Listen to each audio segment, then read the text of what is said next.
Assalamualaikum warahmatullahi wabarakatuh. Halo anak-anakku semuanya. Apa kabar kalian hari ini? Semoga kalian semuanya dalam keadaan yang sehat. Nah, hari ini kita berjumpa lagi dalam mata pelajaran PPKN di level 9 ini.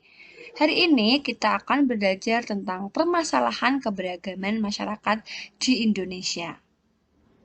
Simak video berikut ini ya.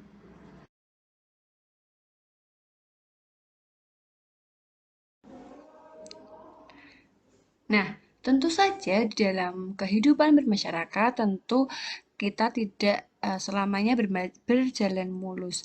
Terkadang juga terjadi masalah pertentangan, konflik antara uh, satu orang dengan yang lainnya, kemudian antara kalian dengan keluarga kalian itu juga sering sekali terjadi yang namanya suatu masalah atau konflik. Nah, hari ini kita akan belajar tentang masalah akibat keberagaman masyarakat di Indonesia.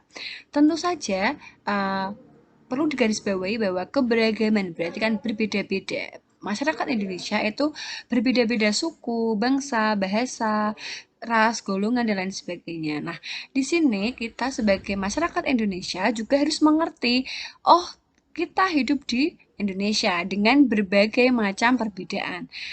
Kita juga bisa membuat ataupun menganggap bahwa perbedaan itu adalah suatu kekayaan, bukan suatu masalah. Nah, berikut ini kita akan bahas tentang masalah apa saja yang timbul akibat dari keberagaman masyarakat di Indonesia.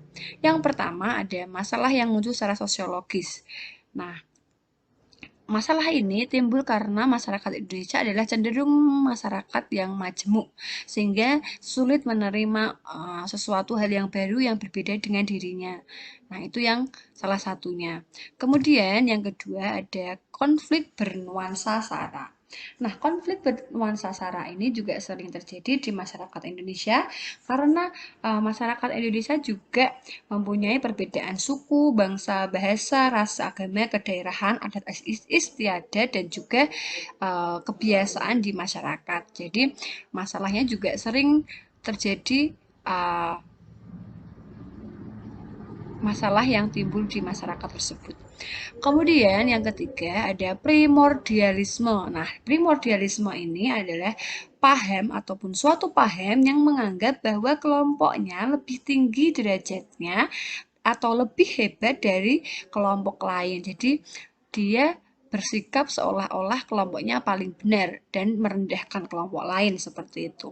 Kemudian yang keempat ada etnosentrisme. Nah, etnosentrisme ini merupakan suatu persepsi yang dimiliki oleh tiap-tiap individu yang menganggap budayanya merupakan yang terbaik dari budaya-budaya yang ada ataupun dimiliki oleh orang lain. Nah, kalau primordialisme itu lebih ke kelompoknya, misalnya kelompok masyarakat desa ini misalnya. Tetapi kalau etnosentrisme itu eh, perasaan terlalu membanggakan budayanya sendiri. Jadi berbangga dengan budaya itu juga bagus, tetapi apabila seseorang terlalu berlebihan itu juga tidak baik juga dan akan menimbulkan suatu masalah ataupun konflik di masyarakat. Apalagi melihat masyarakat kita itu berbeda-beda. Kemudian ada penyebab konflik di masyarakat. Yang pertama, tidak adanya persamaan pandangan kelompok. Yang kedua, norma sosial sudah tidak berfungsi. Yang ketiga ada sanksi terhadap pelanggar atas norma tidak tegas. Dan yang terakhir adanya pertentangan norma yang terjadi di masyarakat. Nah, itu adalah salah satu penyebab konflik di masyarakat.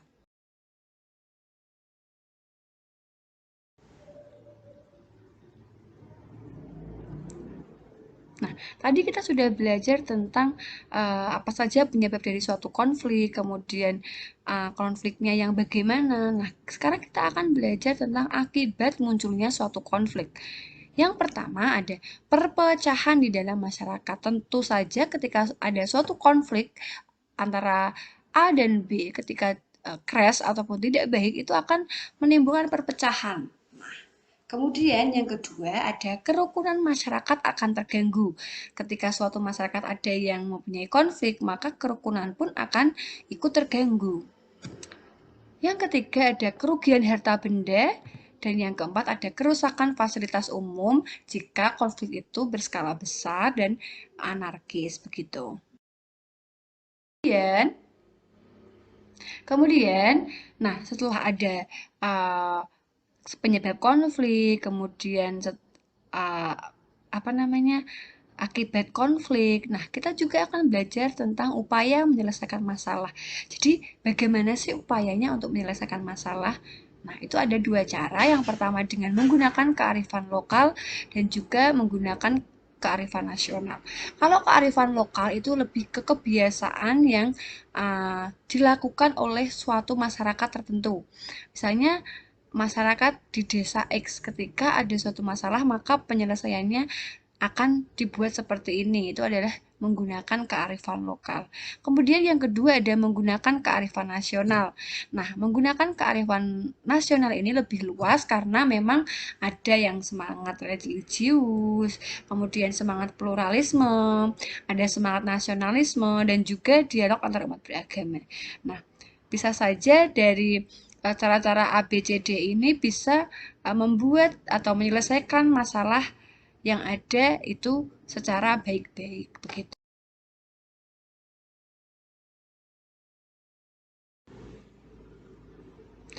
Oke, cukup sekian dulu pembelajaran hari ini. Semoga dengan pembelajaran hari ini kalian bisa lebih menguasai egoisme kalian, bisa melihat sekitar kalian bagaimana cara kalian bersikap di masyarakat agar tidak terjadi konflik meskipun itu konflik yang berskala kecil. Nah, cukup sekian dulu pembelajaran pada hari ini. Kurang lebihnya Bu Imam mohon maaf. Akhirul kalam. Wassalamualaikum warahmatullahi wabarakatuh.